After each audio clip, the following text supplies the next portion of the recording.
Hey there, welcome to Trapping the Time. My name is Pablo, and today I'm going to review a G-Shock. This GA-B2100, the latest generation of this successful Casio watch, which now incorporates solar power and Bluetooth.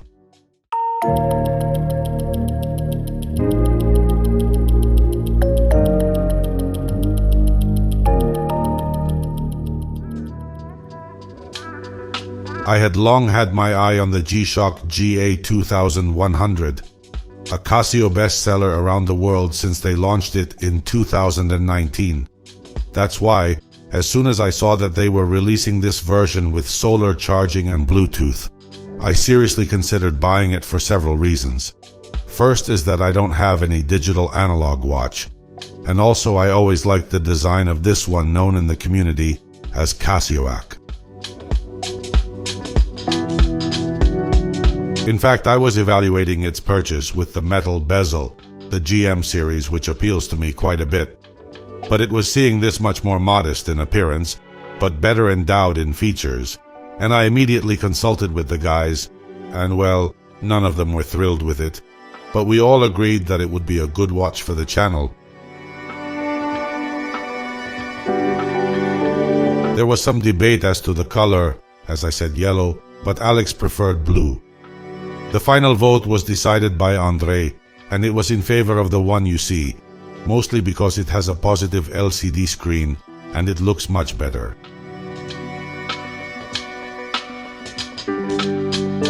There are those who could consider this watch as an e-watch. In fact, it is. Part of its functions depend on the connection to the network through our smartphone, but even with that it retains a functionality similar to any other watch that is not. Well, this one does not measure your heart rate or the steps you take. Its features have to do with giving the time in the most accurate and versatile way possible. I would call it a hybrid watch, now that that word is so fashionable. It's not a smartwatch, strictly speaking, but it's not a quartz either. I already knew the goodness of light-powered watches, but this one adds Bluetooth connectivity, which makes it one of the most accurate watches on the market. Plus, countless other advantages that make me perceive it as the most functional watch possible. But at the same time, I must also say that, for my taste, it lacks soul. I failed to fall in love with it, and not only because of that plasticity look.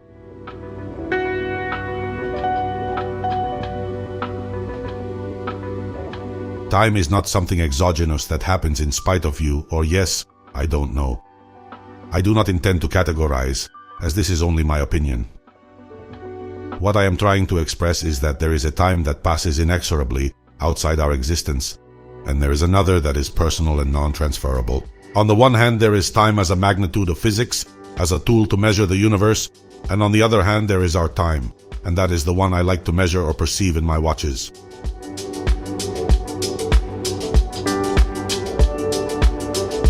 And this magnificent watch is a great exponent of the advancement of technologies applied to the watchmaking world. Impressively useful, an ultra-efficient tool, but neither its appearance nor its functionality allow me to fall in love with it. This initial statement seems necessary for you to understand that perhaps I should not be chosen as a jury in this trial, that of this technological marvel with the appearance of a toy watch.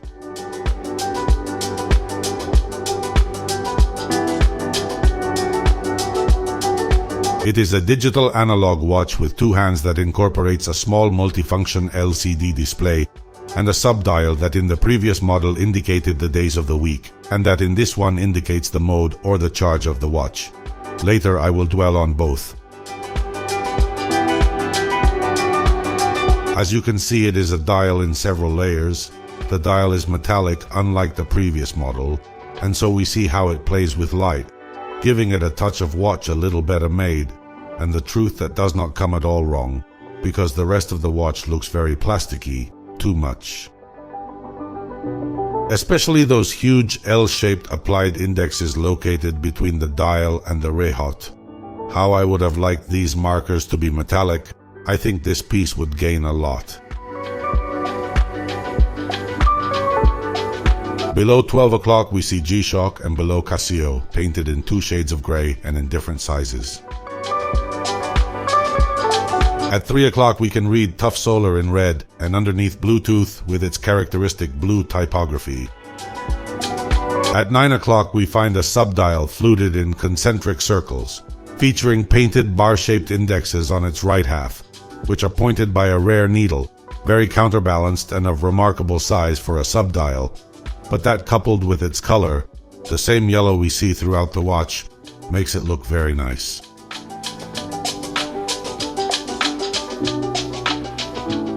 Outside this subdial, we see on the right side a semicircle in relief, of a color similar to the dial, but with a glossy finish.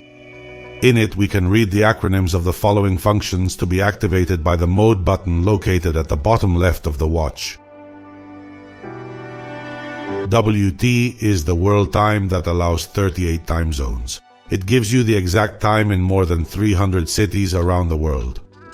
ST, where we have the stopwatch, up to 1 hour in hundredths of a second, and thereafter from second to second up to 24 hours in 2 measurement modes. TR, which is the countdown timer, up to 60 minutes in 1 second intervals. AL, which is the alarm mode, with 5 daily alarm possibilities. And at the bottom of the half ring we see the letters L, M, and H, which correspond to low, medium, or high, low, medium, and high in Spanish, and concern the charge of the watch.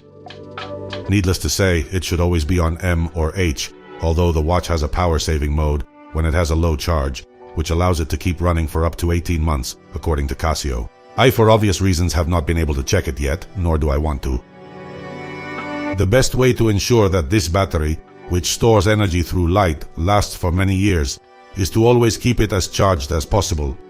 It is not necessary to take the watch to the Sahara Desert, just put it next to a window in a few hours. Depending on the brightness, it is fully charged. Either way, it is appreciated that you can be clear about something that, in my Citizen EcoDrive, for example, I do not have, and it is a much more expensive watch. Knowing how the battery charge is going quickly and without question, at a glance, is another detail of functionality that earns my thumbs up. Well done, Casio.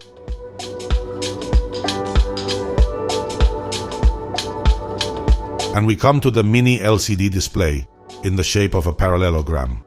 Very well integrated into the dial, I think that helps that slanted cut that presents on its left side. In addition, it is at a lower height, and that volume gives the dial a much better look, as I see it, than if it were flush with the dial. As we can see, it is divided into 2 halves. At the top we find the seconds, and at the bottom we can see 3 options: the date and month, the day of the week, or the time in digital format. At the bottom we can see RCVD, which will indicate when the watch is receiving the Bluetooth signal from the mobile, that is, when it is connected. REM, which is the function that reminds us of a time and date that we have previously selected. It includes text with a maximum of 10 characters, which makes it very useful. HND flashes when the hands are separated so that the display can be consulted.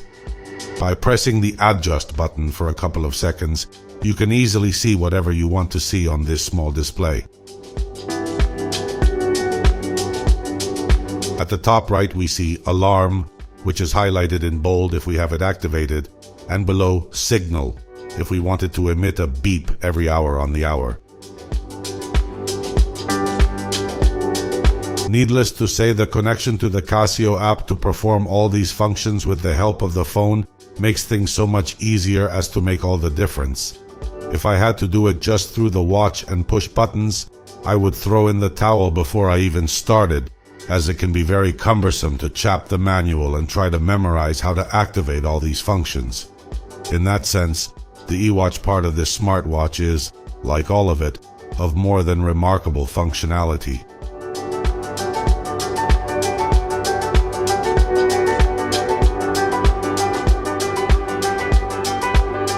And we come to the hands, which are only 2, as it does not have a jogger.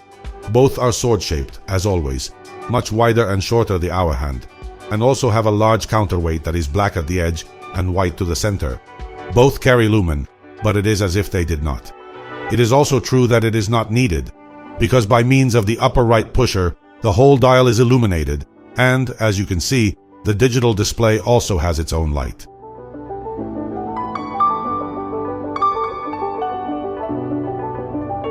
Something to note about its operation is that the minute hand does not have a continuous advance, as it happens in all the watches I knew.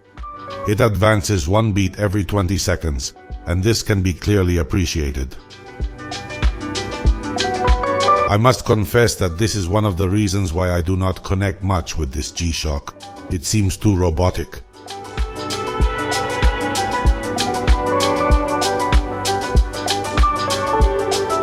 And continuing with the review, we leave the dial, and out we find a bezel of the same material as the rest of the watch, which is octagonal in shape, which is why they have given this Casio that name, because many know them.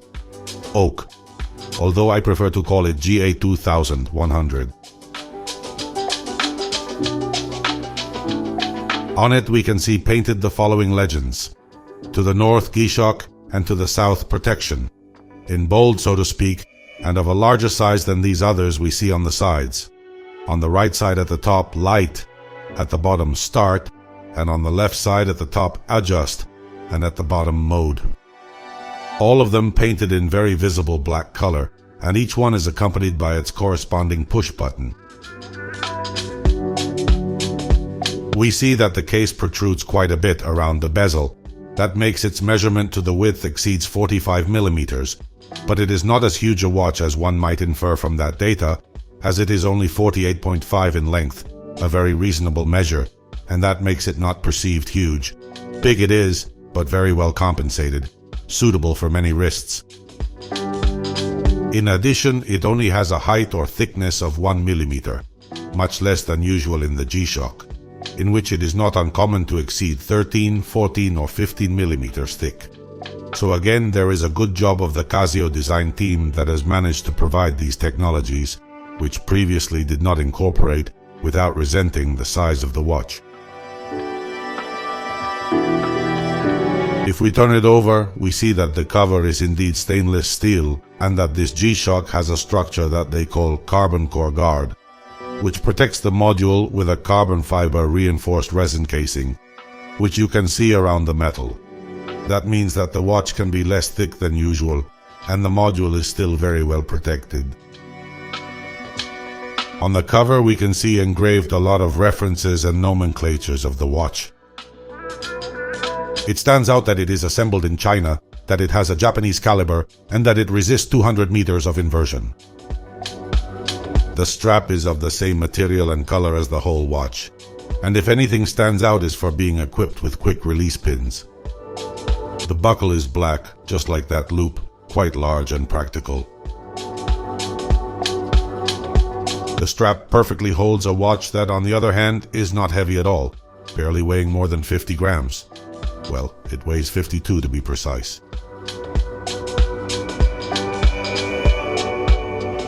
And now I want to show you briefly, so that this video will make us eternal, the relationship between this watch and the phone. Although it can work perfectly well without the Bluetooth connection, in fact it performs similar to any Casio you have. Its maximum level is given by this piece in symbiosis with our smartphone.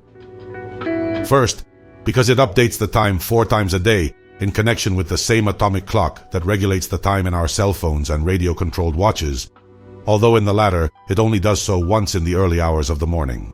But this one, as long as you have it within 2 meters of your phone, self-calibrates 4 times in 24 hours, so we could assure that it is one of the most accurate watches in the world. In addition, many of its functions you can control them comfortably in a much more practical way than in other Casio that do not have Bluetooth.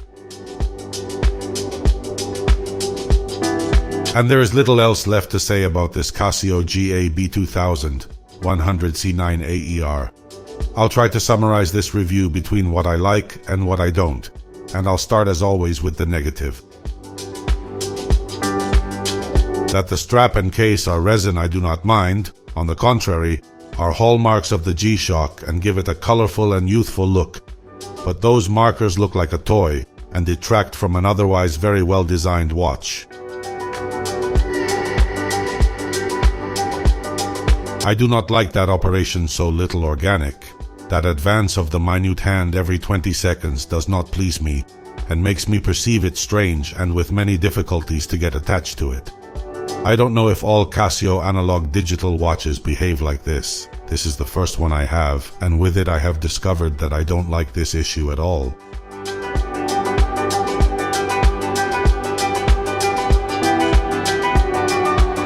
The other thing that does not convince me, maybe it is its price. It depends how you look at it. It is a watch that gives a lot for what it costs, or not. If we talk about functionality, this one is superior. But if we talk about quality of materials, knowing what the Chinese offer, sapphire, ceramic, steel bracelets, this watch next to it looks like a real toy and is more expensive. And what I do like is, above all, the guarantee of resistance and quality. That means a G-Shock and also its enormous functionality.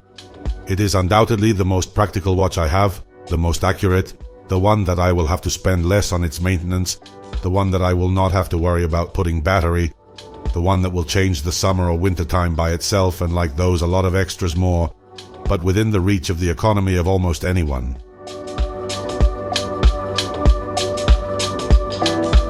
So I would either turn it down, put it on the waiting list, or buy it. I would put it on the waiting list, waiting for them to bring it out with a higher level of materials, especially on the dial. I'm overcome by those indexes and I can't with them, looking like a watch that you have been given with the 5 kilos bottle of Colacao. And it's a shame because it has a nice design, and perhaps it can be said that it is the most practical watch that exists. And that's all. So much for today's video, which I hope you liked. If so, share it, like it, subscribe and participate in the comments. Also remember to turn on the little bell. Thank you very much as always for being there, and if you want, we'll see you in the next video. Greetings from the team and see you soon.